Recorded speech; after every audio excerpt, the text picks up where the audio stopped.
ერთთვიანი პაუზის შემდეგ დღეს ირაკლი კობახიძემ მინისტრები მთავრობის კანცელარიაში შეკრიბა. Სხდომის დაწყებამდე ირაკლი კობახიძემ ყურადღება მარტის ეკონომიკური ზრდის მაჩვენებლებზე გაამახვილა და თქვა, რომ ოპონენტების ნეგატიური პროგნოზები არ გამართლდა და ქვეყანამ პირველი კვარტალი 9.3%-იანი ზრდით დახურა. სხდომის შემდეგ მედიას და მათ შორის BMG-ს ჰქონდა შესაძლებლობა მინისტრებისათვის კითხვები დაესვა, როგორია ჩვენს კითხვებზე მათი პასუხები. BMG-ს მთავარი რედაქტორი თელარა გელანტია გაუცნობს. თელარა, მოგესალმებით. წინა სხდომებისგან განსხვავებით დღეს ვიხილეთ მინისტრები მედიასთან. რა პასუხები აქვს შენს მიერ დასმულ კითხვებზე მინისტრებს? გამარჯობა ნინო. ლევან დავითაშვილთან რა თქმა უნდა, ყველა კითხვის დასმა ვერ მოვახერხეთ, რაც თვიდან თვემდე გვიგროვდება, ვინაიდან როგორც აღნიშნე, მთავრობის სხდომები ძირითადად თვეში ერთხელ იმართება, ხოლო სხვა ფორმატში მინისტრებს კითხვებს ვერ ვუსვამთ. პირველ რიგში დღეს ლევან დავითაშვილს კომენტირება გაფართოების საკითხებში ევროკომისარ მარტა კოსის რადიო თავისუფლებისთვის მიცემულ ინტერვიუზე ვთხოვეთ, რომლის თანახმად არაა გამორიცხული საქართველოსთან თავისუფალი ვაჭრობის რეჟიმის შეთანხმება და ასევე კანდიდატის სტატუსი გადაიხედოს, მაგრამ ფრთხილობენ. შეგვიძლია მოვისმინოთ მინისტრის პასუხი, რომელიც ასეთ სცენარს ფაქტობრივად არ უშვებს.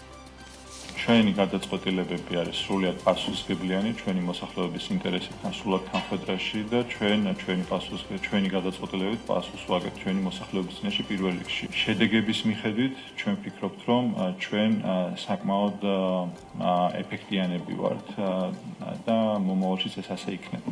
ევროინტეგრაციის პროცესი რომ შეჩერებულია, ეს საქართველოს მოსახლეობის ინტერესში რანაირად შედის? ევროინტეგრაციის პროცესის შეჩერებაზე სპეკულაციები დიდი ხანია გვესმის, ეს ძალიან პირობითია. ევროინტეგრაციის პროცესი ის რაც საქართველოს მოსახლეობისთვის საინტერესო და მნიშვნელოვანია არ შეჩერებულა. საქართველოს მოსახლეობა იღებს ყველა იმ შედეგს, რაც უნდა იღებდეს ევროინტეგრაციის პროცესიდან დღეის მდგომარეობით, რასაც გაგრძელდება. ჩვენ იცით, რომ ძირითადი პოლიტიკური პრიორიტეტებისთვის არ გადაგვიხედავს.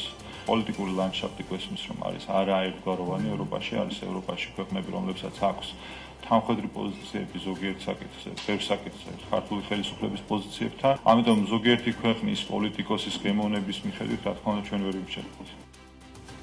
კითხვების უმრავლესობა ლევან დავითაშვილთან რა თქმა უნდა ჰქონდა შეერთებულ შტატებში მის ვიზიტზე. ოცნების პირველ ვიცე-პრემიერთან პირველ რიგში დავაზუსტეთ, ეს იყო მისი ოფიციალური შეხვედრა შეერთებულ შტატებში ტრამპის ახალ ადმინისტრაციასთან, რომელთანაც ვიცით, რომ შეჩერებულია სტრატეგიული პარტნიორობა, გულისხმობს შეერთებულ შტატებს სწორედ ოცნების არადემოკრატიული ქმედებების გამო შარშენ ზაფხულიდან. თუ ლევან დავითაშვილი ამერიკას ეწვია IMF-ის საგაზაფხულო შეხვედრების ფარგლებში, სადაც ტრადიციულად ძირითადად ფინანსთა სამინისტროს და ეროვნული ბანკის გუნდი დადის ყოველ წელს, თუმცა წელს დელეგაციას ხელმძღვანელობდა დავითაშვილი. შეგვიძლია მოვისმინოთ მისი პასუხი. ოფიციალური ვიზიტის მიზანშეწონილობა ყოველთვის დგას და ამას დაჭირდება შესაბამისი დრო, მაგრამ ამ შემთხვევაში ჩვენ მქონდა საგაზაფხულო სესიებში მონაწილეობა და პარალელურად მქონდა ოფიციალური შეხვედრები ოფიციალურ სტრუქტურებთან, ანუ ორმხრივი შეხვედრები. გვექნება ისევ საშემოდგომო ვიზიტი, როდესაც იქნება საშემოდგომო სესიები, ჩვენ ვფიქრობთ, შეიძლება მიზანშეწონილი იყოს, რომ პარალელურად გავმართოთ და კიდევ უფრო გავაღრმავოთ ეს ჩვენი დიალოგი პარტნიორებთან, მათ შორის უფრო მაღალ დონეზე გავაკეთოთ ვიზიტი, შეხვედრები უფრო სწორად, თუმცა ძალიან მნიშვნელოვანია, რომ ჩვენ შევხვედროდით კონკრეტულ გადაწყვეტილების მიმღებ პირებს და ასევე იმ პირებს, რომლებსაც კონკრეტულად აქვს პასუხისმგებლობა საქართველოს და რეგიონის მიმართ და ჩვენ მოვახერხეთ ასეთ ყველაზე უფრო მნიშვნელოვან ადამიანებთან კომუნიკაცია. იყო თუ არა თეთრ სახლსა და სახელმწიფო დეპარტამენტში გამართული შეხვედრების დროს საუბარი ანაკლის სპორტის პროექტზე, რომლის ინვესტორადაც შესაძლოა ჩინური კონსორციუმი უკვე ოფიციალურად გამოცხადდეს. ბუნებრივია ეს კითხვაც დავსვით, რადგან ვიცით რა ტრამპის ადმინისტრაციისთვის ჩინეთის ფაქტორი და ბუნებრივია თუ საქართველოს ამერიკასთან სურს ურთიერთობების გადატვირთვა, ეს მნიშვნელოვანი შეიძლება იყოს. ლევან დავითაშვილმა დაადასტურა, რომ ყველა შეხვედრაზე ანაკლია იყო ნახსენები და გაკეთდა მისი მხრიდან გარკვეული განმარტებებიც.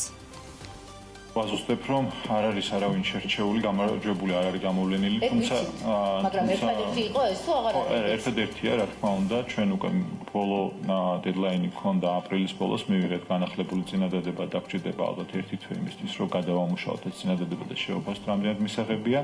თუმცა და რა თქმა უნდა ვისაუბრეთ ანაკლის სპორტთან დაკავშირებით, იმიტომ რომ ანაკლის სპორტი არის ფაქტებში თუ თეთრ სახლში. ყველგან ვისაუბრეთ. ანაკლის სპორტი ცალკე აღებული თემა არ არის, ანაკლის სპორტი არის შუადერე შექმნის და სატრანსპორტო დამაკავშირებელი ინფრასტრუქტურის ნაწილი და სატრანსპორტო ლოგისტიკურ სფეროში თანამშრომლობა ერთ-ერთი მნიშვნელოვანი საინტერესო აქცენტია ჩვენი ორი ქვეყნის ურთიერთობებში. აქედან გამომდინარე, ანაკლი ამ კონტექსტის ნაწილია და არაფერი სხვა. ამიტომ და ჩინური ფაქტორიც ეს არის სპეკულაციის საგანი, იმიტომ რომ ეს არის პროექტი, რომელსაც ახორციელებს სახელმწიფო, საქართველოს სახელმწიფო, ყოველთვის ხდება მის კომუნიკაცია ამასთან დაკავშირებით, მათ შორის ძალიან გულდასაწყვეტია და ამაზე მე მქონდა საუბარი სხვათა შორის კოლეგებთან ამერიკაში, რომ არა შეუსაბამო ინფორმაცია. კითხვები დაგისვეს ამაზეც. მე ჩემ მხრიდან იყო ეს გულდაწყვეტი აღნიშნული, რომ არ ხდება კორექტული ინფორმაციის კომუნიკაცია.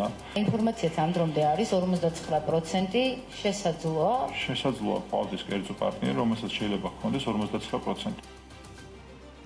მინისტრებიდან დღეს მედიის კითხვებს ჯანდაცვის მინისტრმაც უპასუხა, როგორც მიხეილ სარჯველაძისგან გავიგეთ, სამინისტრო პირველადი ჯანდაცვის რეფორმირებას იწყებს, რაზედაც წლებია მიდის საუბარი, ახალი მოდელით შეიცვლება დაფინანსების მოდელი და ის გახდება უფრო შედეგზე ორიენტირებული, რითაც ბიუჯეტიც გრძელვადიან პერიოდში ფინანსურ რესურსს დაზოგავს. დაიგეგმა და განხორციელდება მომდევნო პერიოდის განმავლობაში და საკმაოდ ხანგრძლივი რამდენიმე წლიანი პერიოდია განსაზღვრული. პირველადი ჯანდაცვის რეფორმა, რომლის ფარგლებშიც მოხდება ძირითადად პირველი დაფინანსების მოდელების შეცვლა, მეორე რაც მნიშვნელოვანი აღინიშნოს, ეს არის მთლიანად მოხდება შედეგებზე ორიენტირება პირველადი ჯანდაცვის რგოლისა. ანუ დაფინანსების შეცვლასთან ერთად გაჩნდება კონკრეტული ინდიკატორები, კონკრეტული სამიზნე მაჩვენებლები, რომელიც უნდა განახორციელოს კონკრეტულმა დაწესებულებამ, კონკრეტულმა ექიმმა ითვალისწინებს არა მხოლოდ დაფინანსების ზრდას, არამედ მოქალაქეებისთვის უფასოდ ხელმისაწვდომი გამოკვლევების ძალიან მნიშვნელოვან სპექტრს. მომდევნო 4-5 წლის განმავლობაში ეს გულისხმობს დაახლოებით 120 მილიონი ლარის ინვესტირებას ამ სექტორში, რასაც შეუძლია რეალურად პოტენციალი აქვს, რომ დაახლოებით ეს უშუალო გათვლებით 160 მილიონიანი შეღავათი მისცეს მთლიანად ჯანდაცვის სექტორს დაფინანსების თვალსაზრისით. ოცნების მინისტრთა კაბინეტმა დღეს დღის წესრიგით გათვალისწინებული 6 საკითხი განიხილა. დეტალურად შეგიძლიათ გაეცნოთ BM-წერტილი-ჟ-ზე. მთავრობის ხდომის დაწყებისას კი ირაკლი ყობახიძემ ძირითადად ეკონომიკური მაჩვენებლებით მოიწონა თავი, რისთვისაც მადლობა ეკონომიკურ გუნდს არაერთხელ გადაუხადა. ნინო. მადლობა თელარა. მთავრობის ხდომის შემდეგ გაკეთებული განცხადებებით თელარა გელანდიამ გავაცნო.